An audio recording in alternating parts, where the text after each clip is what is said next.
Welcome back for another quick video about stoichiometry. In this video, we're going to talk about quantifying excess reactants. So just as a reminder, the excess reactant is the reactant that's left over after the limiting reagent has been consumed. And sometimes it's helpful to quantify how much leftovers we have in our reaction mixture. Now, if you recall from our video on limiting reactants, I said that there were two ways to solve those problems, and in that video, I broke down those two methods. Similarly, for quantifying excess reactants, there are also two ways to do those problems, and I'll break that down into method 1 and method 2 in this video. The other thing that I'm going to do in this video is I'm going to keep everything in terms of moles, just to make the calculations a little more straightforward and a little simpler. But of course, if you were given grams, you would have to do a grams to moles conversion before you can use any mole ratio.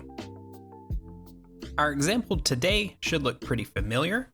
We have 6 moles of N2 and 6 moles of H2, and this time we want to know how many grams of excess reactant remain after this reaction is finished. So in our first method, we're going to figure out how much excess reactant we need to make the amount of product that's going to be formed in this reaction. So the initial steps of this should look pretty familiar. This is how we solve limiting reactant problems. I'm going to take my 6 moles of N2 and figure out how many moles of NH3 can be made from that. Similarly, I'm going to take my 6 moles of H2 and figure out how many moles of NH3 can be made from that. And if you recall from our last video, the actual amount of NH3 that can be made here is going to be the smaller of these two amounts. So 4 moles is less than 12 moles. So this is how much NH3 we expect to make. That means that H2 is our limiting reagent. And more importantly, for this problem, N2 is our excess reactant. So I do this initial calculation here to figure out what my excess reactant is. I have to know if N2 or H2 is excess before I can actually solve the problem. So now I want to figure out how many moles of N2 are used to make the 4 moles of NH3 that are going to form.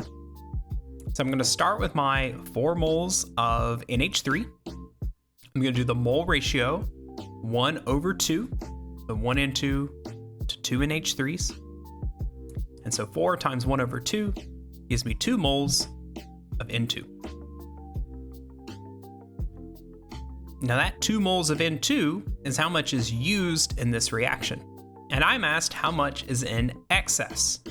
So I'm going to take what I'm given in my problem, which is 6 moles of N2, and I'm going to subtract how much is going to be used, which is 2 moles of N2. And so 6 minus 2 gives me 4 moles of N2 in excess. 4 moles of N2 left over.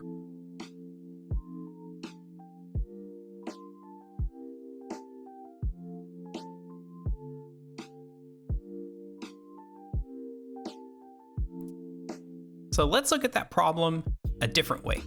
In method 2, we're going to find the amount of excess reactant used to react with all of the limiting reactant. So same problem, 6 moles of N2, 6 moles of H2. And this time, I'm going to figure out how many moles of N2 are needed to consume all of the H2. So I start my calculation in a pretty similar way. I have to figure out what my limiting reactant is and what my excess reactant is. So again, I figure out how much product's going to be formed. 4 moles of NH3 coming from the 6 moles of H2, so that's the limiting reactant. And then again, N2 is our excess reactant.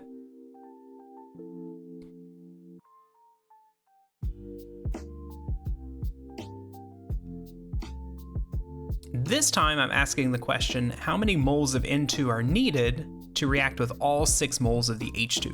So since H2 is the limiting reactant, I know that I'm going to use all 6 moles. So let's figure out how much N2 is going to be used for that. So we start with our 6 moles of H2. I'm going to use the mole ratio 1/3. And so that means that 2 moles of N2 are what are used in this reaction. Now these numbers should look pretty familiar because they're the same numbers that we got out of method 1, we just calculated them a different way. So again, in this case, I'm asked for how much excess is here. So I'm going to take what I'm given in the problem, 6 moles of N2. I'm going to subtract what's used in the reaction, 2 moles of N2. And once again, I calculate that we have 4 moles of N2 in excess.